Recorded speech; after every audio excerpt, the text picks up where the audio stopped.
இந்த வீடியோவில் நாம் நடிகர் மற்றும் இயக்குனர் மனோஜ் பாரதிராஜா அவர்களின் அசம்பாவித மரணத்தை பற்றி பேசப் போகிறோம். பாரதிராஜா சார் என்பவரின் மகனாகவும் தம் சினிமாவில் அவரைய சேர்க்கையை நிரூபித்தவர் மனோஜ்.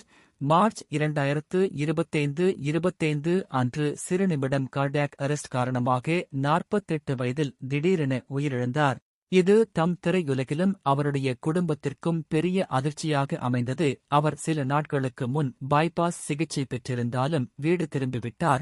அப்போது இதய அமர்வு ஏற்பட்டதாக கூறப்படுகிறது.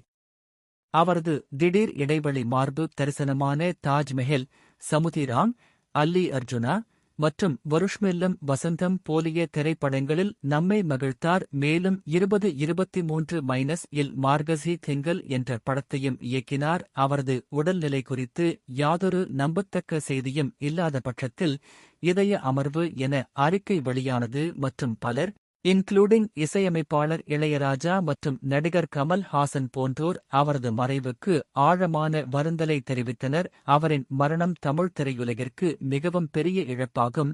அவரின் குடும்பத்துக்கு மற்றும் ரசிகர்களுக்கு நம்முடைய ஆழ்ந்த சம்மதமும் அனுதாபமும்.